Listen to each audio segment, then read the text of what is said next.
آج کا واقعہ میرے عزیزوں انتہائی عبرتناک ہے، اور میرا یہ دعویٰ ہے کہ آپ نے اسے پہلے اتنا عبرتناک واقعہ شاید ہی سنا ہو۔ عربی کی کتاب ہے قصص ابکتنی، کہ وہ واقعات جنہوں نے مجھے رلا دیا، اس میں یہ واقعہ لکھا ہے۔ اور وہ واقعہ کچھ اس طرح ہے کہ سعودی عرب کے شہر ریاض میں ایک بڑا شاپنگ مال ہے۔ اس شاپنگ مال میں ایک نوجوان جو ہے ایک اچھی پوسٹ پر کام کرتا تھا، اور اسی شاپنگ مال کے ریسٹورنٹ میں وہ کافی پی رہا تھا۔ تو وہ نوجوان کہتا ہے کہ میرے سامنے سے ایک خوبصورت لڑکی گزری اور وہ مجھے یوں رک کے دیکھنے لگی اور دیکھتی رہی، پھر چلی گئی۔ اچھا، مجھے اس پہ تعجب نہیں ہوا کیونکہ اللہ نے مجھے خوبصورتی بھی دی تھی، قد بھی میرا لمبا تھا، صحت بھی میری اچھی تھی، تو اکثر لوگ میری تعریف کرتے تھے۔ پھر وہ نوجوان کہتا ہے جب کافی پی کے میں نیچے اترنے لگا تو راستے میں شاپنگ مال میں ہی وہ عورت مجھے مل گئی۔ تو اس نے مجھے کہا کہ آپ مجھے اپنا نمبر دے سکتے ہیں؟ تو میں سوچنے لگا کہ یہ نمبر کیوں مانگ رہی۔ خیر، میں نے اس کو اپنا نمبر دے دیا، اور میں نے نمبر بھی اس لیے دیا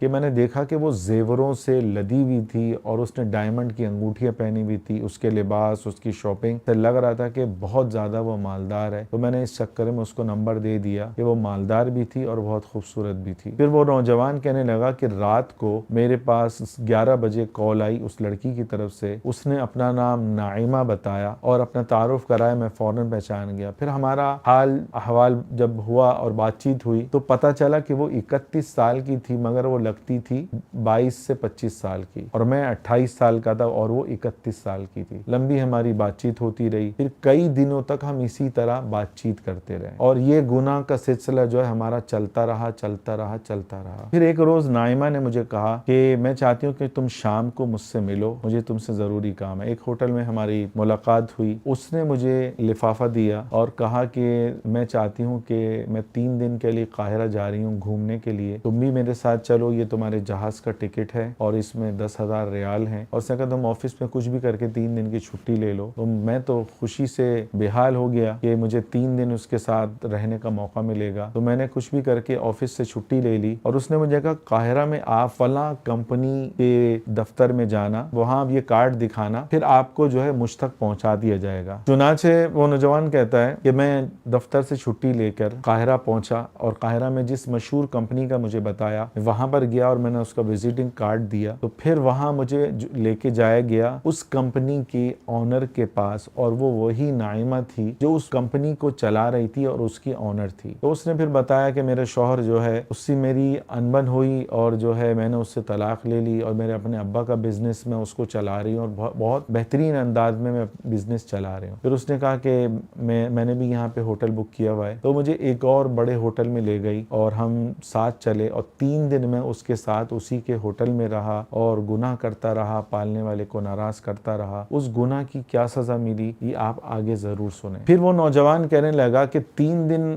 ہمارے اتنے اچھے گزرے کہ میں نے پھر اس کے کہنے پر 7 دن کی اور چھٹیاں بڑھا لی۔ وہ کہنے لگا کہ 7 دن جو ہے ہم نے مصر میں گھومتے رہے اور جو ہے کھاتے پیتے رہے اور خوب ہم نے انجوائے کیا، اور واپس آنے کے بعد یہ سلسلہ 2 سال تک نہیں 3 سال تک مسلسل چلتا رہا۔ اس دوران میرے والد کی وفات ہو گئی، اور حدیث میں آتا ہے کفا بالموت واعظا، کہ کسی کو مرتا ہوا دیکھنا اس سے بڑا بیان کوئی نہیں ہے، اس سے بڑی عبرت کی چیز کوئی نہیں ہے۔ وہ میں نے اپنے والد کی وفات سے بھی عبرت نہ لی اس عورت کے ساتھ، کیونکہ میری آنکھوں پہ پٹی بن گئی تھی گناہوں کی۔ قرآن میں کہہ رہا ہے نا، جب بندہ زیادہ گناہ کر لیتا ہے تو ختم اللہ علی قلوبہم، کہ اس کے دل پہ مہر لگا دی جاتی ہے۔ بعض کے دل پہ جو ہے نا کالک لگتی ہے، بعض کے دل پہ پردہ آتا ہے، بعض کے دلوں میں قرآن کہہ رہے تہ بتہ پردہ آتا ہے، اور بعض کے دلوں پہ غفلت چھا جاتی ہے، اور بعض کے دل پورے کالا ہو جاتا ہے، گناہوں کے نقطے نقطے نقطے ڈاٹ بن کے دل پورا کالا ہو جاتا ہے۔ پھر گناہ ہوتے ہوتے وہ دل جو ہے نا کالا ہو جاتا ہے، پھر دل ایسا ہو جاتا ہے جیسے الٹا برتن، اب اس میں جتنا پانی ڈالو وہ سارا بہہ جائے گا۔ پھر وہ دل قرآن حدیث کی آپ کوئی بھی بات کرو وہ اس دل کو سنائی نہیں دے گی، وہ یہاں سے سنے گا یہاں سے نکالے گا، اور وہ کیا کہے گا کہ مولویوں کا تو دماغ ہی خراب ہے، ان کو تو نہ دنیا سے کچھ لینا ہے اور آخرت کی آخرت میں دیکھی جائے گی۔ تو اپنے دل کو بھائی الٹا نہ کرو، اور اگر کسی کا دل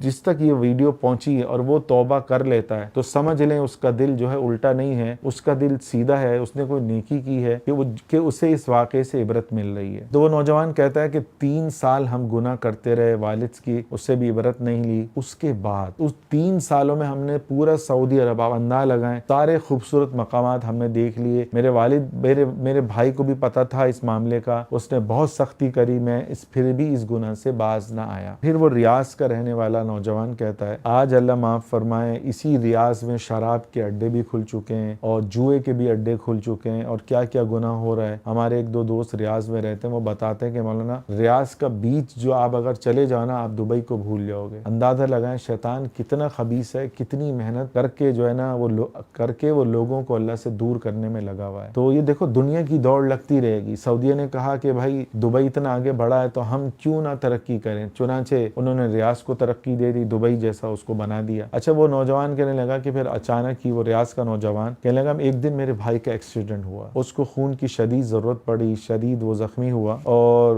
جب میرا خون لے کے ٹیسٹ کیا گیا تو ڈاکٹر میرے پاس آیا پریشانی کے حال میں, مجھے نہیں پتا تھا کیا معاملہ ہے. تو وہ کہنے لگا کہ ایک پریشانی کی بات ہے. میں نے کہا نہیں میرا بھائی تو صحیح ہے. اس نے کہا آپ بھائی کا ٹینشن نہیں لو, بھائی آپ کا صحیح ہے, ایک پریشانی آپ کے لیے, آپ کے خون میں ایڈز کے جراثیم ہیں کہ آپ حرام کام کرتے رہو, آپ غلط عورتوں سے آپ کے تعلقات ہیں. تو وہ نوجوان کہنے لگا کہ یہ سن کے, اور یہ سٹوری بھی وہی نوجوان سنا رہا ہے, وہ کہنے لگا یہ سن کے جو ہے میں تھر تھرا کے کانپنے لگا اور میرا جسم کانپنے لگا, میرے دل کی دھڑکن بڑھ گئی اور میں بے ہوش ہو گیا. جب مجھے ہوش آیا میں نے ڈاکٹر سے بات کری, پوچھا ڈاکٹر اس کا کوئی علاج ہے؟ ڈاکٹر نے کہا اس کا علاج سوائے موت کے کچھ بھی نہیں, تم شادی بھی نہیں کرنا ورنہ تمہاری بیوی کو بھی ایڈز لگ جائے گا, تمہاری اولاد کو بھی ایڈز لگ جائے گا. اور یہ نوجوان یہ واقعہ سنا رہا ہے اس کے کئی سال بعد, اس نے شادی بھی نہیں کری. وہ کہنے لگا میری والدہ نے میری کزن سے شادی کا طے کیا ہوا تھا اور چاہتی تھی ہمارے گھر والے, لیکن میں نے خود والدہ کے کہنے کے باوجود بھی میں نے شادی نہیں کری کہ میں نہیں چاہتا تھا میری بیوی کو بھی ایڈز لگے, میری اولاد کو بھی ایڈز لگے, میں اپنی اولاد کو اپنے سامنے مرتا ہوا دیکھوں. وہ نوجوان کہنے لگا چند ہی دنوں کے بعد میرا بھائی چل بسا, میرے والد بھی جا چکے تھے دنیا سے, اب میری والدہ بچی. پھر کہنے لگا میں اتنے غصے میں تھا, پھر نائمہ کی میرے پاس کال آئی, اس نے کہا کہ تم کہاں ہو, آ نہیں رہے, فون بھی نہیں کر رہے, ناراض ہو, کیا مسئلہ ہے؟ تو کہنے لگا میں نے اس کو گالیاں دی. تو وہ کہنے لگی کیا ہوا؟ میں نے اس کو سارا بتایا کہ تم ایڈز زدہ عورت تھی, تم نے مجھے ایڈز والا مریض بنا دیا اور تم خود بھی مر رہی ہو, اور مرتے مرتے بھی تم نے مجھے بھی جو ہے اس مرض میں مبتلا کر لیا. میں نے ایسا کون سا گناہ کیا, تم خود میرے پاس آئی. بولا نہیں, تمہاری نظروں میں نے دیکھا کہ تمہارے نظروں میں وہ چمک تھی جو ایک مرد میں ہوتی ہے, اور جو ایک مرد کی نگاہ مجھے پتہ چل جاتا ہے کہ کس کی نگاہ کیسی ہے. تو کہنے لگا اگر تم پاکیزہ ہوتے تو تم مجھے اپنا نمبر ہی نہیں دیتے, شریف لوگ یہ نہیں کرتے. تو پھر میں نے کہا کہ تم نے مجھے اس مرض میں مبتلا کیوں کیا؟ وہ کہنے لگی مجھے یہ مرض جو ہے میرے ہی ایک دوست نے لگایا, اور اب میں تمام ان مردوں میں یہ جراثیم پہنچاؤں گی جو حرام کاموں کے لیے عورتوں کو تلاش کرتے ہیں. میں ہر اس گناہگار بندے تک جو عورتوں کے جسم کو نوچتے ہیں, یہ مرض میں ان کو مبتلا کر کے میں مروں گی, اور یہ میرا مشن ہے. پیسہ میرے پاس بہت ہے, میں یہ اور موت تک میں یہی کرتی رہوں گی تاکہ ان مردوں کو عبرت ملے جو عورتوں کو بری نگاہ ڈالتے ہیں, جو عورتوں کی عزتوں کو پامال کرتے ہیں. اب یہاں سے عبرت شروع ہو رہی ہے, یہ جو تنہائی ہے نا اس کی عبرت اب یہاں سے شروع ہو رہی ہے. وہ نوجوان کہنے لگا کہ میری شادی ہو چکی ہوتی, لیکن آج میں اس مرض کی وجہ سے بدولت میں 32 سال کی عمر تک پہنچ چکا ہوں, میرا چہرہ زرد ہو چکا ہے, میرے جسم پہ جو ہے کمزوری آ چکی ہے, 68 kg سے میرا وزن 55 پہ آ چکا ہے, میرا چہرہ پیلا پڑتا جا رہا ہے, اور مجھے لگ رہا ہے کہ میں موت کے قریب جا رہا ہوں. میرے دوست کہتے ہیں کہ تم شادی کیوں نہیں کرتے, تو کیا تمہیں اولاد نہیں چاہیے؟ میری والدہ روتی ہیں, میری بہنیں روتی ہیں, لیکن میں ان کو نہیں بتا سکتا کہ میں کس مرض میں مبتلا ہوں. یہ میرے گناہ کی سزا مجھے مل رہی ہے, اور میں اللہ سے توبہ کر رہا ہوں, اور اب میں نے جو میں نیکی کر سکتا تھا